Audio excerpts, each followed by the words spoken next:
Now we come to the next set of biomes, and these are the biomes which lie in the temperate climate zones. Now when we talk about the temperate climate zone, what you need to understand is, while we were discussing about the tropical climate zone, we discussed that the average temperature all year round would be perhaps more than 20 degrees Celsius or more. But when we discuss about the temperate zone, this is where we come to less than 20 degrees Celsius, and the average annual temperatures would be seen to be approximately in the range of 5 to 20 degrees Celsius. Now, when we talk about the distribution of the temperate zones and all the biomes which are there in this particular zone, they lie from 30 degree to 45 degree north latitudes in North America and Asia, and between 40 degree to 60 degree north in Europe. So this is what we have seen as the general distribution of all these biomes. So let's now look at the different kinds of temperate biomes that we have. The first one that you have is a woodland or shrubland. So as you can see in the pictures, you will understand what kind of a biome this is. When you look at the kinds of vegetation that grows here, most of it will be in the range of 1 to 3 meters, not more than 3 meters in height perhaps. And the roots that you will have, what you will observe for all these plants and vegetation would be that they are very deep rooted. So this is one thing that is very characteristic to all these shrubs and the bushes that grow in this region. Now, one more thing is that they are also characterized by very frequent fires. Fires will be one thing that they will be accustomed to, and that's why the seeds of all these plants, they will be fire resistant. You will see that the seeds are able to grow just after any fire incident in these kind of areas. So this is what has been in general observed for this. If you just talk about the region where the woodland or shrubland biome has evolved, you'll see that these regions in Europe, near California, in North America, in South America, and Australia, South Africa, these are the regions where these have been observed. So if we just look at the basic points about them, first of all, they are found in 30 degree to 40 degree north and south of the equator. They are in the Mediterranean climate zone. The distribution has been seen in southern Europe, southern California, then in central Chile, Cape region of South Africa, and southern West Australia in the southern hemisphere. So couple of regions in the north and a couple of regions in the south. Then mild winter temperatures will be observed, winter rains happen, summer drought is observed. All these are characteristics of this particular region. Then they support thick evergreen shrubby vegetation 1 to 3 meters in height, as I said, and they have deep roots and drought resistant foliage. And when it comes to their seeds, you know that fire plays a dominant role here, and that's why the species that develop fire resistant seeds or root crowns that are able to sustain in this kind of climate zone. So all these are the various characteristics that we know for woodland. Now the next biome that we have in the temperate climate zone is the temperate rainforest. Now if we talk about the temperate rainforest biomes as compared to the tropical rainforest biome, you'll see that they support lesser number of species. The number of species or the species diversity and the species density is not as high as we had observed in the tropical rainforest. Now, what has been observed here is also that there are trees which have needle-like leaves and they grow up to 60 to 70 meters in height. Now, what is the reason behind these kind of leaves has not really been established by the researchers and scientists. We have seen that there are many theories to it, how exactly the development might have happened, but there still is no specific reason that has been given to these kind of forests that exist. But what we know is, first of all, these are the regions where the trees will grow up to 60 to 70 meters. These are the regions where the leaves in the trees will be needle-like. These are the regions where we also see that these are warmer climate regions. So if you look at the distribution, you see that it is there in the USA. Then you also have it in the southernmost tip of South America and parts of New Zealand and eastern part of Australia. These are the few areas in the world where we see the distribution of this kind of a forest. If we just have to summarize the important points, first of all, we are able to find it in North America, in southern Chile, in New Zealand, Tasmania. These are the regions where we find it. Then typically the trees will grow up to 60 to 70 meters in height, and they even may grow up to 100 meters. For example, the redwood or the Douglas fir. These are such examples where we see this happening.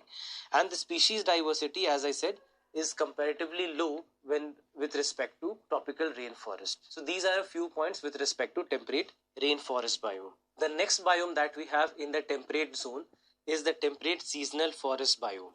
Now, when we talk about this particular biome, what we observe is that this is a biome where you will see that these are mostly found in the northern hemisphere only. If you look at the distribution, you will see that they are found in eastern region of Asia, they are found in Europe, and they are found in the US. So when you talk about these parts, the parts of USA and Canada, the parts of Europe and parts of Asia, you will not see that any of these parts are there in the southern hemisphere. And there's a strong reason for that. When you look at these kind of forests, these are the forests which have grown in areas which have lesser temperatures, where the temperatures can even go to freezing points or below freezing points, and there will be at least maybe 4 to 5 months or more than 6 months of periods where the land is completely frozen, the ground is completely frozen. Now, this is a kind of thing that doesn't really happen in most parts of the southern hemisphere. Why? Because most part of southern hemisphere, as you know, are covered by oceans. You see that more of land mass in the northern hemisphere and more of water mass is seen in the southern hemisphere. And that is the reason why you will not see more of freezing temperatures in the southern hemisphere. And because of that, because of the moderation of the temperature that happens due to presence of oceans, we see that in the southern hemispheres, these kind of biomes are not really found. Now, when we talk about the particular characteristics of these biomes, first of all, you will see that there will be trees, there will be shrubs, there will be herbs which will be found in these regions. But one special characteristic will be the kinds of leaves that you see. The leaves will be needle-like. Pines, for example, grow here. Now, why needle-like leaves grow here? Because they are growing in the regions where the soil is not really nutrient rich, and because of the dry nature of the soil and periods of less rainfall, they need to retain moisture for a longer duration of time. And that is the whole reason why you will see that needle-like leaves are found in these regions. Now, this is again a region where frequent fires are also observed, and that's why most of the trees that grow, you will see that these are the species which are fire resistant, and they are able to grow quickly after a fire incident. So these are some of the characteristics that are seen. Then if we talk about the soil here, soil normally will be seen to be podzolized, and you will see that it will be little bleached, it will be little acidic in nature, and these are some of the things. They will be brown in color, for example. Why brown? Because a lot of organic material is present there in the soil. So these are the kinds of things that have been observed for this particular biome. So if we look at some of the basic characteristics, the first one is that deciduous forest grows here under moderate climate and in winters which are freezing. Then after that, the distribution has been seen in United States, southeastern Canada, and then also in Europe and eastern parts of Africa, as we just saw on the map. Precipitation exceeds evaporation and transpiration. Soil has been seen to be podzolized, slightly acidic, and abundance of organic matter. And that is the reason why we say that it is brown in color. The brown color is because of this particular reason. When we talk about the canopy layers, these are deciduous trees on the top, smaller trees and shrubs in the middle, and then there are herbaceous plants on the floor.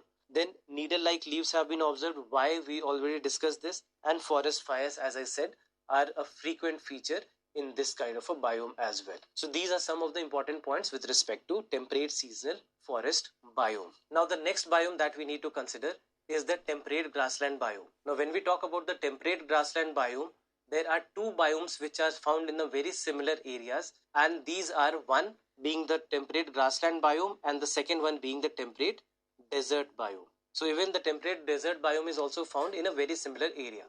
Where the difference is? The difference is on the conditions that exist, the kinds of rainfall patterns that exist. And because of all these things, we see that there are slight changes, and because of these changes, they have different kinds of biomes. So first of all, when we talk about the temperate grassland biome, this is a biome which is basically found in these regions, as you can see on your screens. One in North America, in the US, and then in the Central Asian region in Asia. So these are the two areas where we normally see that this kind of a biome is found. Now when we talk about this biome, what you'll always see is that these are biomes where the rainfall is less. We are talking about 30 to 80 centimeters of annual rainfall. So these are regions where there will be a lot of organic matter that will be present in the soil. Because of the dry nature of the entire region, the organic material will not get decomposed very quickly, and that's why there will be retention of the organic matter in these areas. Also, the soil will also become nutrient rich. They will not be acidic in nature, so that's why there is no leaching that has happened there. So all these are the things that have been seen with respect to the composition of soil. Then if you talk about the kinds of vegetation that grows here, most of the shrubs that are found or the grasses that are found, they have very large growth underground. And because of this large growth that has happened underground, they also become a species which are fire resistant. Why fire resistant? Because they are able to grow very quickly after any fire incident. So these are some of the things that have been observed for the grasslands in these areas. So some of the key points that you can know is, one, they are found in America where they are called as prairies, and they are also found in Central Asia where they are called as steppes. These are the two names for the temperate grasslands.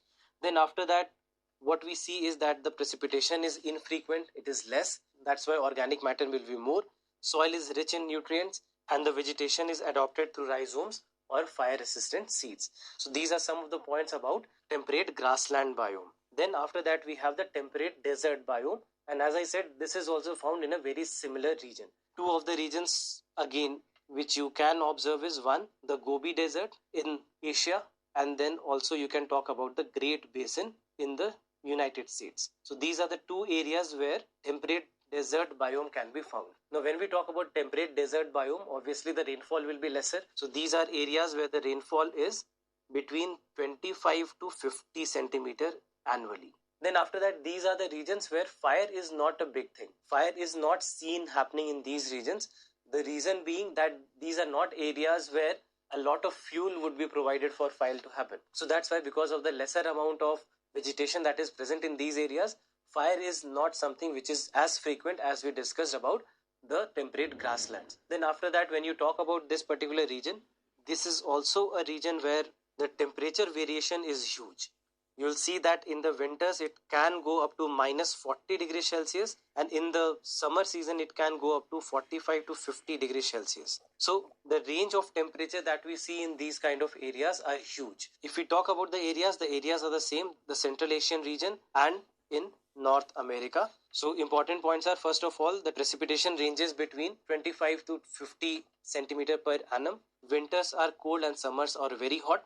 Grazing exerts pressure in this kind of a biome, and this is very important. In many of the regions, what has been observed is that because of overgrazing, many of the dry grasslands have actually started to change into deserts. Not only started, in some of the areas we have seen that they have already converted into deserts because of overgrazing that has happened. Because rainfall is low, so vegetation is already very low, and to add to it, if there is a problem of overgrazing, this leads to conversion of the biome from dry grasslands into completely a desert biome.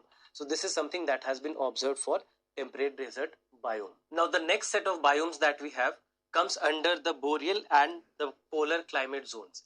Now when we talk about this kind of a climatic zone, what we observe is that these are found in the high latitudes. By high latitudes, I mean 50-degree north and above. Now, when you talk about the kinds of vegetation that will be found here, first of all, you know that these are the regions with low rainfall. Rainfall is not very high, but at the same time, what we see is, because of snow and because of this being a part which is almost covered with snow for at least 8 to 9 months a year, that's why you will see that the moisture content of the ground is very high. That is, for the soil, the moisture content is high, and because of that, we'll see that all the organic matter that is present here, the organic matter will be sustained for a very, very long time. And that's why the organic content of the soil will be high. And at the same time, that what we also observe is that because of this content, we'll see that this will become acidic in nature. Why acidic? Because whenever we talk about the organic content, this organic content is something which is associated with carbonic acid, and that's why this will become acidic in nature. Soil pH, if you will see, then you will observe that it is on the acidic side. So this is something that will be seen. Now, when you talk about the kinds of biomes that we have, there are two kinds of biomes that exist here. One is the boreal forest, or also called as the taiga, and the second one is the tundra forest. So let's have a look at both the kinds of biomes one by one. So first one that we have is a boreal forest. Now when we talk about boreal, you'll see that this is the region. We are talking about approximately 50-degree north to up to 60-65-degree north. Now this is the region where you know that a lot of seasons will be cold. By cold, I mean below 0 degrees Celsius. And because of which we'll see that there will be a lot of snow that will be observed, and a lot of ground will be under ice for a very long period of time. So that's why if you look at the kinds of trees that will grow, you'll see that normally these are the kinds of trees that grow here. Now, when we talk about the forest that you see, normally you will see that if you look at the screen also, these are trees which are not very long. When we were talking about the temperate and the tropical forests, we talked about the heights being 40 meters, 60 meters, even up to 80 meters. But when it comes to this part, when we are talking about the boreal forest biome or something, this we talked about forest that you see.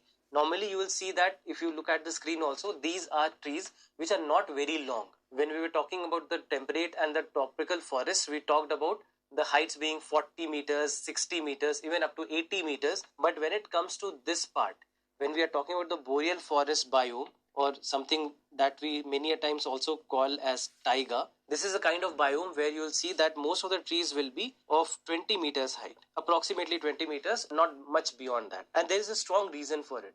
The reason is that this is one area where you will see that it will be covered with snow. And whenever it is covered with snow, they are able to sustain inside snow. But let's say if it was a big tree, if it was a tall tree, then in that case snow would not have been able to cover everything. And since snow would not able to cover everything, the winter temperatures which are very low, which go up to minus 20, minus 30 degrees Celsius, this temperature might have become the reason for these plants not to be able to survive.